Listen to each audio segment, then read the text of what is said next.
Welcome back to The Vocalyst. Today we are listening to Suicideboys again. This time we're going to watch a live performance from 2021. The song is "And to Those I Love, Thanks for Sticking Around." Here we go. Hey. I'd like to take a second to basically piggyback off of Ruby. I want to thank you guys. Thank all the artists. But I need to say this. I've been saying it every show, and I want you guys to hear it from me, straight from my heart. I think it's pretty self-evident that, me and my cousin, we're fucking humans, we're people, and we struggle with a lot of shit. Be it depression, anxiety, mental health, addiction, all kind of shit. And there's a lot of days where I feel alone. Despite everything that's happened in my life, I feel like I'm not good enough. And let me tell you this. That's a motherfucking lie, all right? So, I want you guys to know, don't ever believe that fucking voice in your head, bro. Don't ever fucking believe that shit, all right? And I want you guys to know that you guys can do anything. And I'm not just talking about a fucking career. I'm not just talking about chasing your dreams. I'm talking about changing your fucking life, all right? You guys can do whatever the fuck you want, man. I promise you that. So, I should be dead, but I am not. And a big reason for that is you guys, all right? So, I just want to let you guys know, again, if y'all ever feel alone, man, or you feel like nobody understands, or nobody's going through what you're going through, please know that you got us for life, all right? We understand. We get it. And whatever you're going through, I promise you can get through it, man. We fucking love you, and we'll end on this note.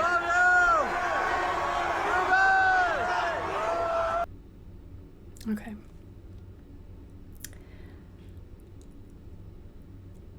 I just want to, oh golly. This is only my second reaction to Suicideboys, and I learned pretty early on in the comments section of that video just that like their fans, the people who listen to their music, are ride or die. And I can see why. I appreciate the honesty with which they speak to the people who are at their concerts, but also the appreciation that they show.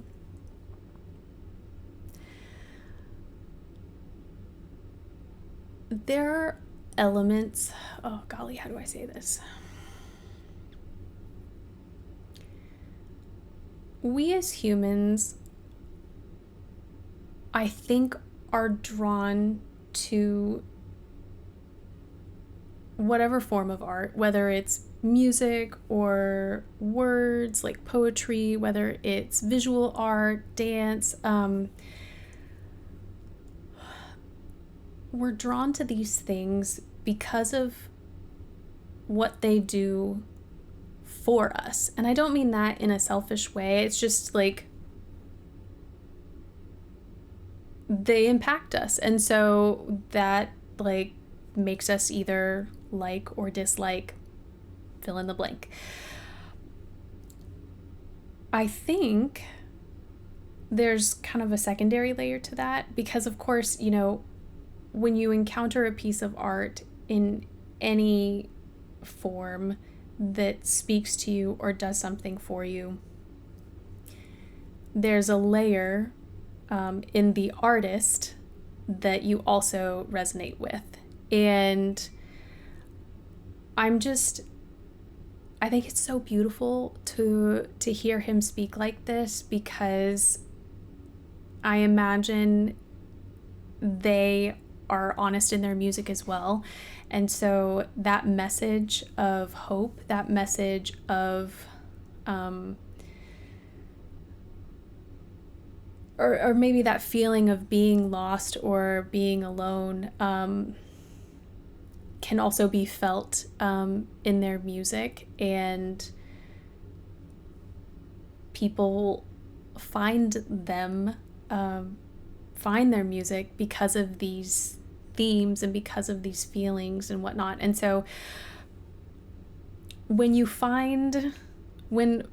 any kind of art, especially music, enables you to find common ground, I think it's really special, but also important that people talk about said common ground, whatever that might be. And so I just think this was a really beautiful opening, and now we'll keep going.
This is still a vocal analysis channel. I know we're getting a lot of the voices from the crowd, but I'm very excited to be watching this live because some of the qualities that I remember pointing out in the first video, although it was just audio, I'm able to see it in action here.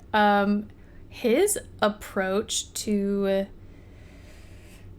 overall vocal production is very grand and very big. Like I'm seeing him take in these really big breaths, and then those high notes.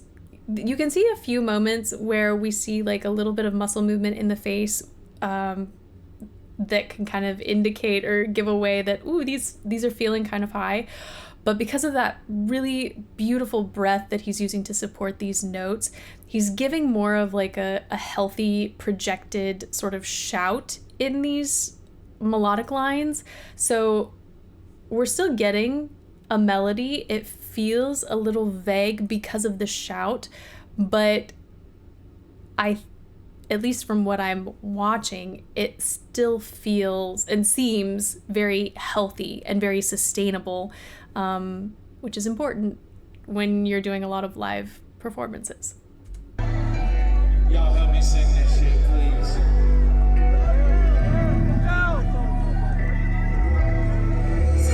Going through my text, shit I left unread. Never trying to deal with it. Something my ignorance can't go deal us. X want me to see her. Can't trust her, don't believe her. Reply turn it to an evil, yeah. Don't wanna do it again. That shit I'm not trying to relive. Get fucked up and I'm sick. These old habits will kill me quick. Quicker than I can back. Quicker than I can back. Leave me alone one second.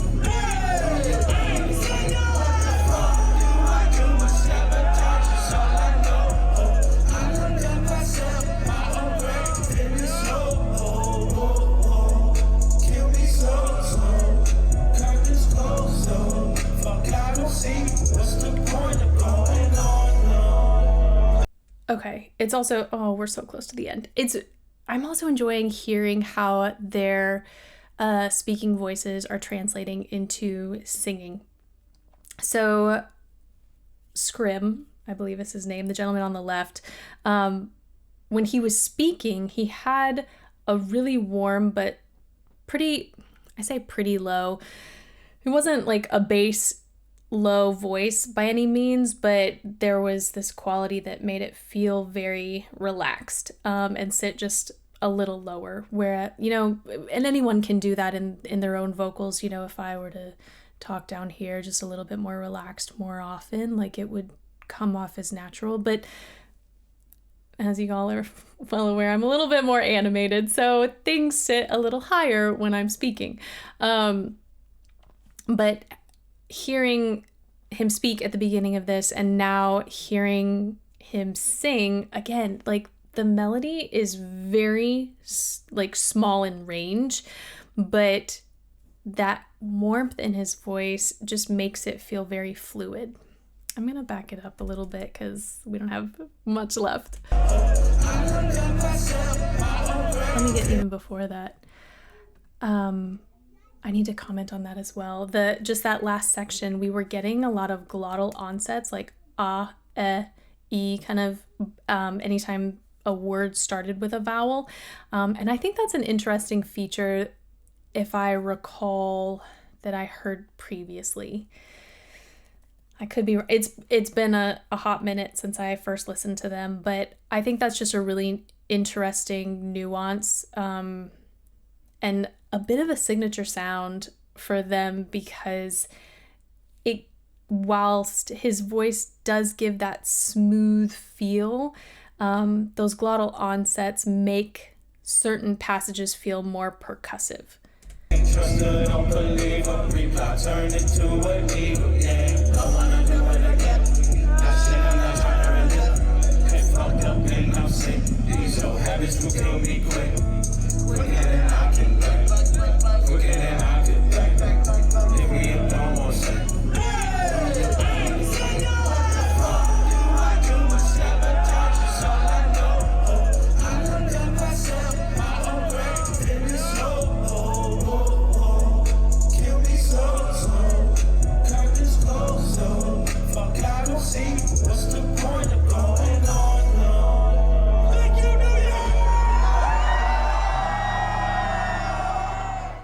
Okay, I don't usually do this, but I am going to listen at least to the beginning of the studio version of this song, just so I can compare a little bit with what I just heard in that live concert.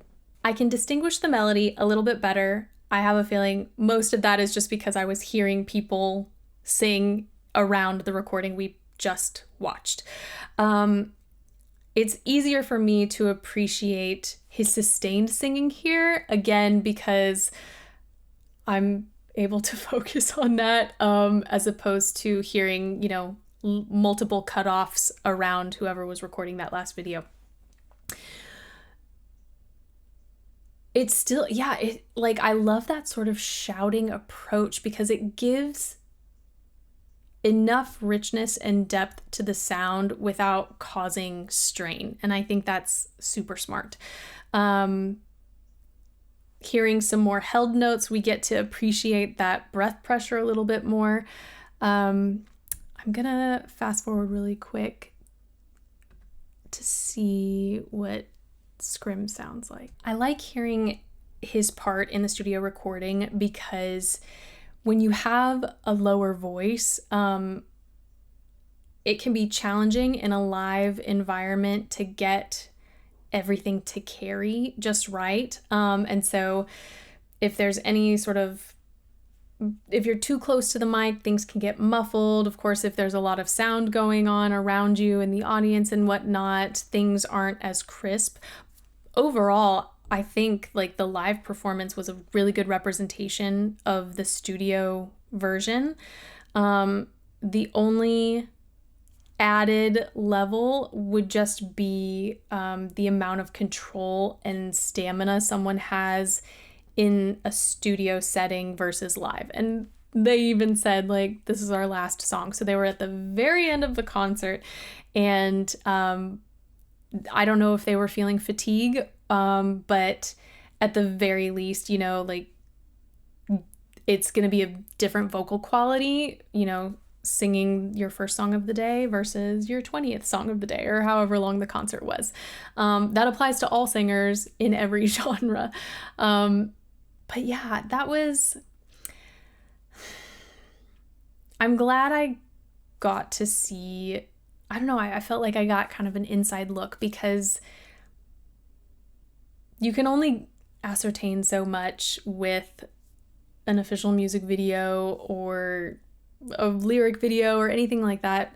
But to be able to enjoy a concert setting and to see personalities and hear them talk and just sort of the overall vibe, I think it was special, but it was also important, because like that's part of their identity. So that's it for today. Thank you guys so much for this recommendation and for watching with me, and hopefully I will see you next time.